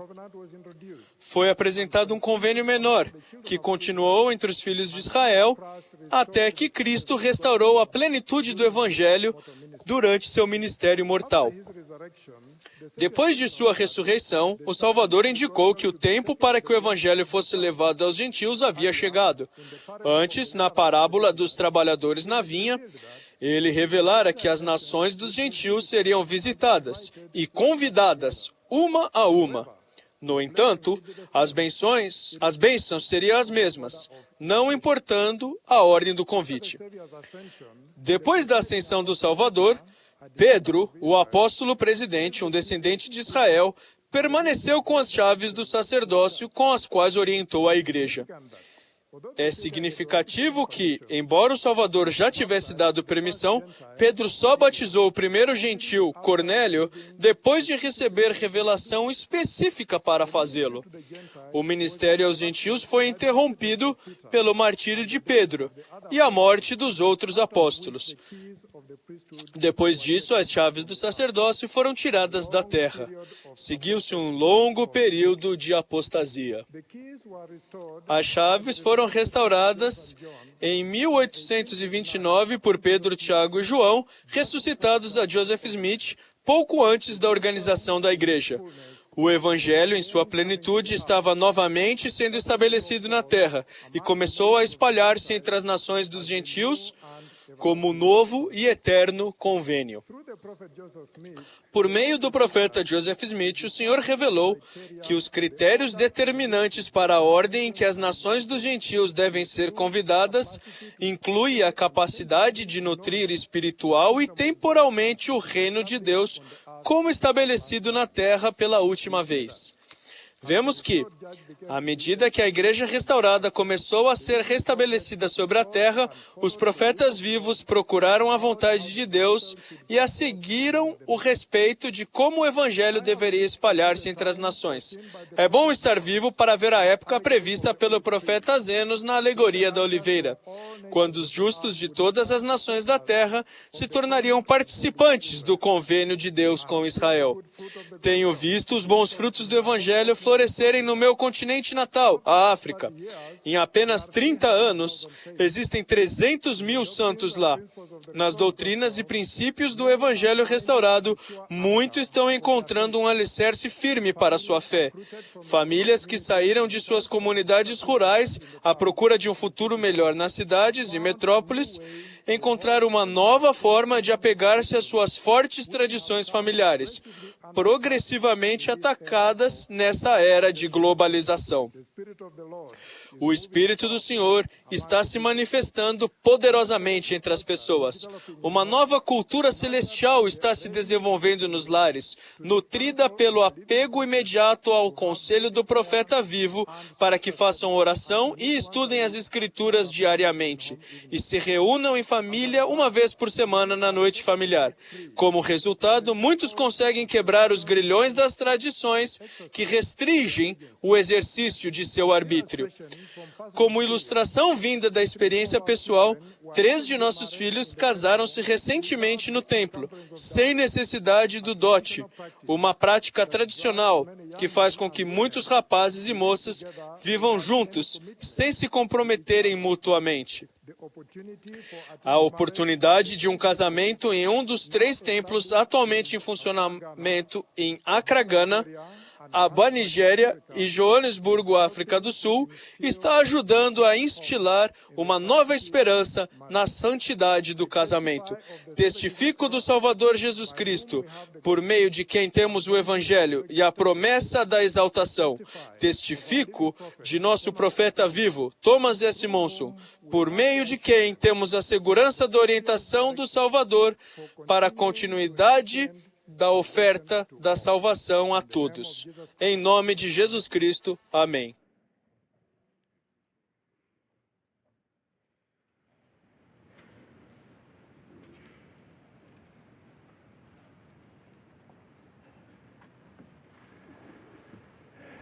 During World War II, durante a Segunda Guerra Mundial, o presidente James E. Faust, na época um jovem recruta no Exército dos Estados Unidos, candidatou-se à escola de oficiais.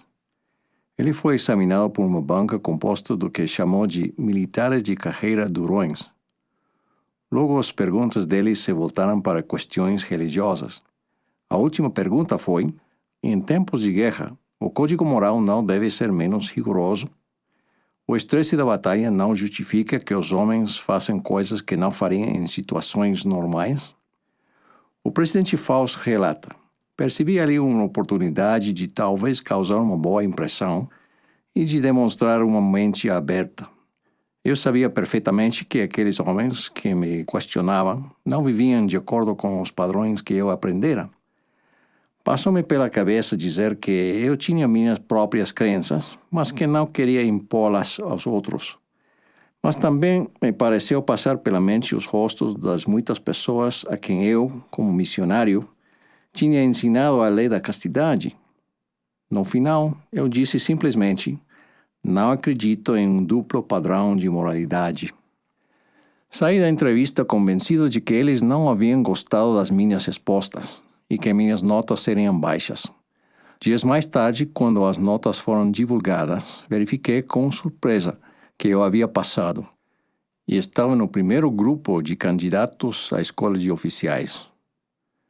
O presidente Faust reconheceu que todos possuímos o dom do arbítrio moral concedido por Deus, o direito de fazer escolhas e a obrigação de responder por elas. Ele também compreendeu e demonstrou que para obtermos resultados positivos, a liberdade moral deve ser acompanhada da disciplina moral. Por disciplina moral, quero dizer autodisciplina com base em padrões morais. A disciplina moral é o exercício consistente da liberdade de escolher o certo porque é o certo, mesmo que seja difícil. Essa disciplina rejeita a autoindulgência e favorece o caráter que é digno de respeito e de verdadeira grandiosidade por meio de serviço cristão. A raiz da palavra disciplina é a mesma de discípulo, sugerindo à mente que a conformidade com o exemplo e os ensinamentos de Jesus Cristo é a disciplina ideal, que, juntamente com sua graça, forma uma pessoa de excelente virtude moral. A disciplina do próprio Jesus estava enraizada em seu discipulado ao Pai. Aos seus discípulos ele explicou: a minha comida é fazer a vontade daquele que me enviou e realizar a sua obra.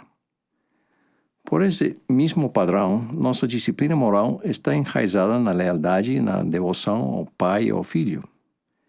É o Evangelho de Jesus Cristo que proporciona a certeza moral sobre a qual repousa a disciplina moral. As sociedades em que muitos de nós vivemos têm falhado há várias gerações em promover a disciplina moral. Elas ensinam que a verdade é relativa e que cada um decide por si mesmo o que é certo. Conceitos como pecado e erro têm sido condenados como julgamentos de valor. Conforme o Senhor descreve, todo homem anda em seu próprio caminho e segundo a imagem de seu próprio Deus. Como resultado, a autodisciplina é destruída e as sociedades são obrigadas a tentar manter a ordem e a civilidade por meio da repressão. A falta de controle interno nos indivíduos gera o controle externo pelo governo. Certo cronista observou que o comportamento cavalheiresco, por exemplo, antigamente protegia as mulheres de atitudes imorais. Hoje espera-se que as leis contra o assédio sexual refreiem um comportamento imoral. Nem a polícia nem a justiça podem substituir costumes, tradições e valores morais como meios de regulamentação do comportamento humano. Na melhor das hipóteses, a polícia e a justiça são o último e desesperado recurso de defesa da sociedade civilizada. Nossa dependência das leis para o controle do comportamento demonstra como nos tornamos incivilizados. Na maior parte do mundo, vivenciamos uma recessão econômica extensa e devastadora. Ela foi causada por múltiplos fatores, mas um dos principais foi a generalização da conduta desonesta e sem ética, especialmente nos mercados de imóveis e finanças dos Estados Unidos. A reação se concentrou na adoção de regulamentações maiores e mais fortes. Talvez essa medida possa dissuadir alguns de agir de maneira ilícita, mas outros simplesmente se valerão de meios mais criativos para burlar a lei. É impossível haver regras suficientes e tão bem articuladas que possam prever e cobrir cada situação, e mesmo que houvesse, sua aplicação seria demasiadamente cara e complicada. Essa abordagem conduz à restrição da liberdade de todos. Como disse de forma notável o bispo Fulton J. Sheen, não quisemos aceitar o jugo de Cristo, pois agora devemos tremer sob o jugo de César. Em suma, somente uma bússola moral interna em cada indivíduo pode efetivamente orientar-nos nas causas e sintomas originais da decadência social. A sociedade vai lutar em vão para estabelecer o bem comum, se não denunciar o pecado como pecado, e se a disciplina moral não ocupar seu lugar no panteão das virtudes cívicas. Aprende-se a disciplina moral no lar. Embora não possamos controlar o que outros fazem ou deixem de fazer, nós, os santos dos últimos dias, podemos sem dúvida juntar forças com os que demonstram virtude na própria vida e a transmitem às novas gerações. Lembrem-se da história no livro de Mormon, dos jovens que foram determinantes na vitória nefita, na longa guerra entre 66 e 60 a.C., os filhos do povo de Amon. O caráter e a disciplina deles foram descritos nestas palavras. Eram homens fiéis em todas as ocasiões e em todas as coisas que lhes eram confiadas. Sim, eles eram homens íntegros e sóbrios, pois haviam aprendido a guardar os mandamentos de Deus e a andar retamente perante Ele. Ora, eles nunca haviam lutado. No obstante, não temiam a morte e pensavam mais na liberdade de seus pais do que em sua própria vida. Sim, eles tinham sido ensinados por suas mães que, se não duvidassem, Deus os livraria. Ora, era esta a fé possuída por aqueles de quem falei. Eles são jovens, de opinião firme, e depositam continuamente sua confiança em Deus. Isso aí é um padrão para o que deveria ocorrer em nossos lares e na igreja. Nossos ensinamentos deveriam nutrir-se da nossa fé e concentrar-se primordial e principalmente em instilar na nova geração a fé em Deus. Devemos declarar a necessidade essencial de guardar os mandamentos de Deus e de andarmos em retidão e sobriedade diante dele. Cada um deve se convencer de que o serviço e o sacrifício pelo bem-estar e felicidade de outros estão acima das mais altas prioridades do próprio conforto e de bens pessoais. Isso exige mais do que a referência esporádica a um ou outro princípio do Evangelho. Deve existir o ensino constante, principalmente pelo exemplo. O presidente Henry B. Eyring expressou a visão do que lutamos para alcançar. O puro Evangelho de Jesus Cristo deve penetrar o coração de nossos filhos, pelo poder do Espírito Santo. Não será suficiente para eles ter um testemunho espiritual da verdade e desejar boas coisas mais tarde. Não será suficiente para eles ter esperança de serem limpos e fortalecidos no futuro. Nossa meta é que eles se convertam verdadeiramente ao Evangelho restaurado de Jesus Cristo enquanto estão conosco. Dessa forma, eles terão obtido força pelo que são, não só pelo que sabem. Eles se tornarão discípulos de Cristo. Já ouvi alguns pais dizerem que não querem impor o Evangelho a seus filhos, mas desejam que eles decidam por si mesmos sobre o que acreditarão e seguirão. Esses pais pensam que assim estarão permitindo que os filhos exerçam seu livre-arbítrio. O que eles se esquecem é que o exercício inteligente do livre-arbítrio exige o conhecimento da verdade, das coisas como elas realmente são. Sem esse conhecimento, não se pode esperar que os jovens compreendam e avaliem as alternativas que se lhes apresentarem. Os pais devem levar em consideração a maneira como o adversário aborda seus filhos. O inimigo e seus seguidores não estão promovendo a objetividade, mas são vigorosos promotores multimídia do pecado e do egoísmo. A tentativa de manter a neutralidade em relação ao Evangelho é, na realidade, uma rejeição à existência de Deus e de sua autoridade. Devemos sim reconhecer a Ele e sua onisciência se quisermos que nossos filhos enxerguem com clareza as opções na vida e sejam capazes de pensar por si mesmos. Eles não precisam aprender por experiências dolorosas que iniquidade nunca foi felicidade. Posso compartilhar um simples exemplo de minha própria vida sobre o que os pais podem fazer. Quando eu tinha 5 ou 6 anos de idade, eu morava em frente a uma mercearia. Certo dia, 2 meninos mais velhos chamaram-me para ir com eles à mercearia. Enquanto cobiçávamos os doces lá expostos, o menino mais velho pegou um chocolate e o colocou sorrateiramente no bolso. Ele insistiu para que o outro menino e eu fizéssemos o mesmo. E, depois de alguma hesitação, nós o fizemos. Depois saímos rapidamente da loja e corremos em direções diferentes. Encontrei um esconderijo em casa e abri a embalagem do chocolate. Minha mãe me flagrou com a evidência do chocolate espalhado no meu rosto e me levou de volta à mercearia. Enquanto atravessávamos a rua, me veio a certeza de que pegaria prisão perpétua. Entre soluços e lágrimas, pedi desculpas ao proprietário e paguei-lhe pelo chocolate com uma moeda que minha mãe me emprestou e que tive de merecer mais tarde.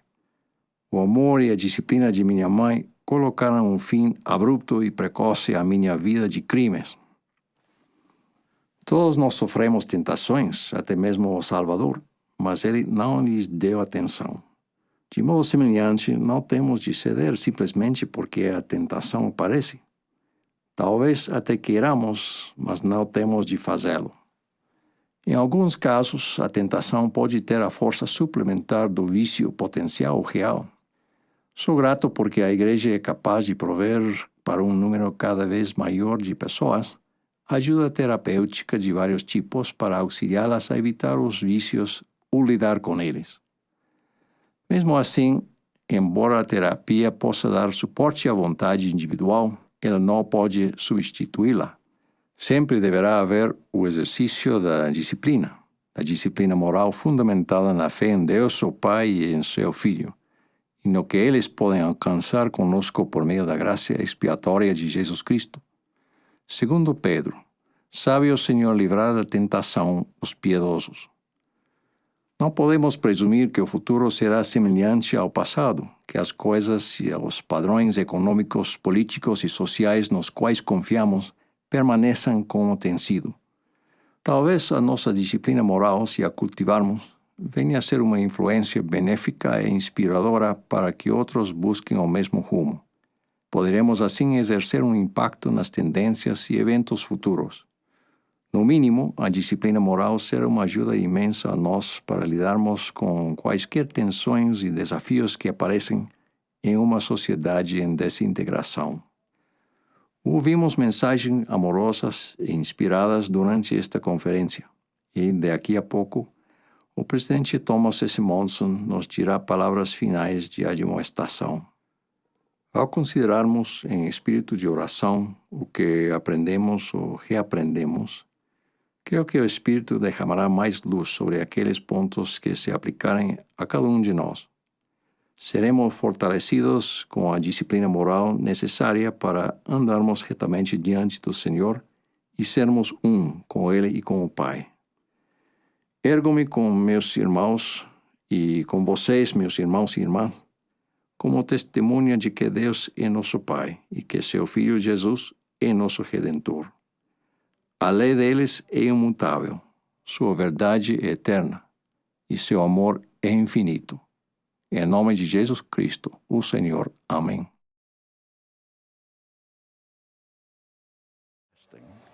And their love is infinite. In the name of Jesus Christ, amen.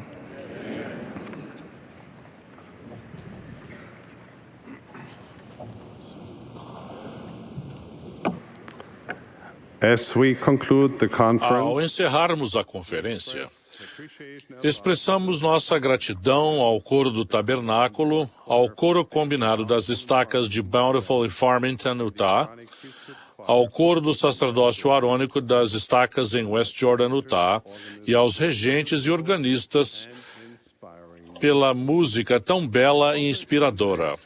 Também agradecemos a todos os que participaram de alguma forma na realização desta conferência.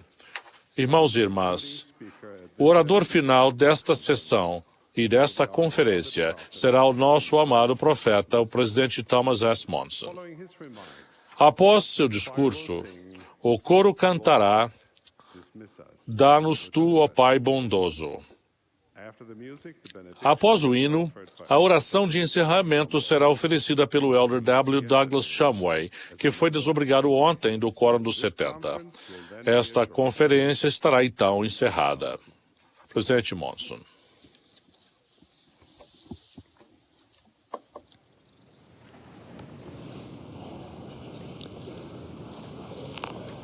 My heart is full. Meu coração está absolutamente repleto ao chegarmos ao final desta conferência. Fomos magnificamente ensinados e espiritualmente edificados por escutar as mensagens que nos foram transmitidas e os testemunhos aqui prestados. Expressamos gratidão a cada um dos participantes, inclusive aos irmãos que oraram. Mais uma vez, a música foi maravilhosa. Quero externar minha gratidão pessoal por todos os que se dispuseram a compartilhar seu talento conosco, emocionando e inspirando-nos durante este processo. A bela música que eles apresentam realça e enriquece cada sessão da conferência. Lembramos a vocês que as mensagens ouvidas nesta conferência serão publicadas na edição de novembro das revistas Ensign e Eliahona. Ao lê-las e estudá-las, vamos ser ensinados e inspirados ainda mais. Que possamos incorporar em nossa vida diária as verdades ali encontradas. Expressamos aos irmãos que foram desobrigados durante a conferência nossa profunda gratidão. Eles trabalharam muito e deram contribuições significativas à obra do Senhor. A dedicação deles foi total. Agradecemos a eles, do fundo do coração. Vivemos em uma época em que muitas pessoas no mundo desprenderam-se das âncoras seguras encontradas na obediência aos mandamentos. Esta é uma época de permissividade, com a sociedade em geral rotineiramente menosprezando e desobedecendo às leis de Deus. Com frequência, nadamos contra a correnteza. E, às vezes, temos a impressão de que ela vai nos arrastar. Isso me faz lembrar das palavras do Senhor encontradas no livro de Éter, no livro de Mórmon. Disse o Senhor: não podeis cruzar este grande mar sem que eu vos prepare contra as ondas do mar e os ventos que saíram e os dilúvios que hão de vir. Meus irmãos e irmãs, Ele nos preparou. Se dermos ouvidos às suas palavras e se vivermos os mandamentos, sobreviveremos a esta época de permissividade e iniquidade, que pode ser comparada às ondas e aos ventos e aos dilúvios que destroem. Ele está sempre atento a nós. Ele nos ama e vai nos abençoar se fizermos o que é certo. Como somos gratos pelos céus estarem de fato abertos, por estar na terra hoje o Evangelho de Jesus Cristo, e por estar a igreja alicerçada sobre a rocha da revelação. Somos um povo abençoado, com apóstolos e profetas na terra hoje em dia. E agora, ao sairmos desta conferência, invoco as bênçãos do céu sobre cada um de vocês, que todos retornemos em segurança para casa. Ao ponderar sobre o que ouviram na conferência, que vocês sejam capazes de dizer, como o povo do rei Benjamim, que clamou a uma só voz: Sim, acreditamos em todas as palavras que nos disseste, e também sabemos que são certas e verdadeiras por causa do Espírito do Senhor Onipotente, que efetuou em nós uma vigorosa mudança, de modo que não temos mais disposição para praticar o mal, mas sim de fazer o bem continuamente. Que cada homem e mulher, menino e menina, saia desta conferência uma pessoa melhor do que era quando ela começou há 2 dias. Amo vocês, meus irmãos e irmãs. Oro por vocês.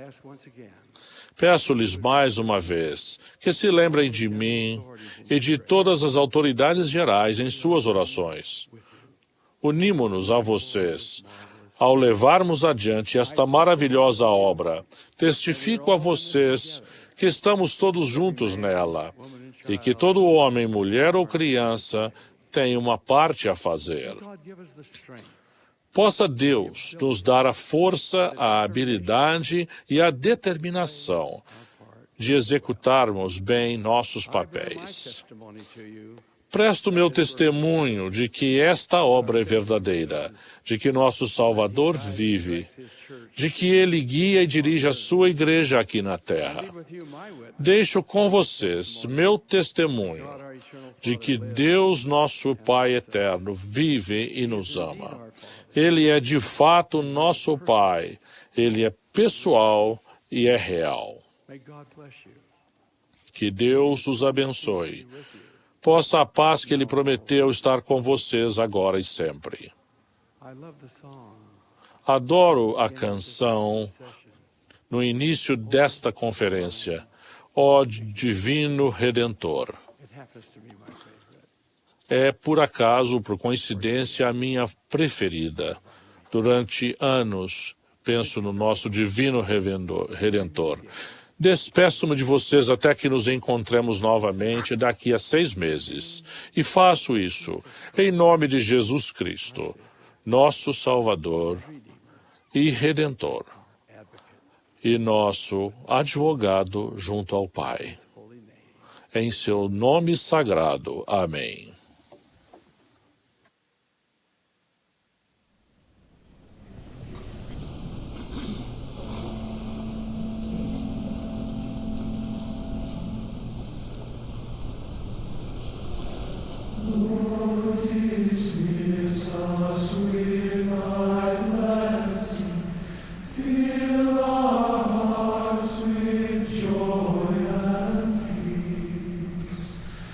Let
Our Father in heaven, at the Nosso Pai conclusion que está nos céus, ao término dessa conferência geral de tua igreja, expressamos nossa gratidão a tu pelas mensagens maravilhosas e lindas músicas que tocaram nossa mente e o coração. Te agradecemos, Senhor, pelo sacrifício expiatório de teu Filho Jesus Cristo, pela restauração do Evangelho, pelo profeta Joseph Smith e pelo nosso profeta de hoje, Thomas S. Monson. Por favor, abençoa a ele e a seus conselheiros, aos 12, com segurança, enquanto ele guia a tua igreja aqui na terra. Por favor, nos abençoe ao retornar aos nossos lares, com paz, com amor, um ao outro e por ti. E com uma determinação renovada e um desejo de servir a ti e cumprir teus mandamentos, em nome de Jesus Cristo. Amém.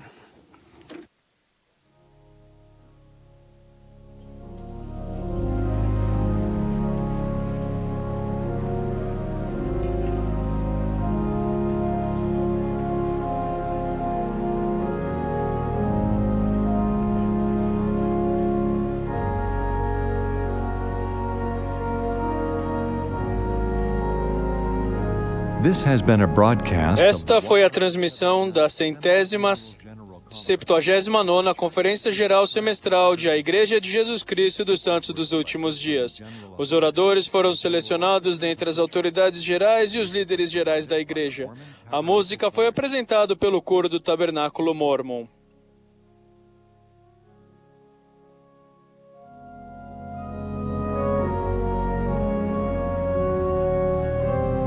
Esta transmissão foi oferecida como um serviço público pela Bonneville Communications. É proibido fazer qualquer tipo de reprodução, gravação, transcrição ou outro uso deste programa sem autorização por escrito.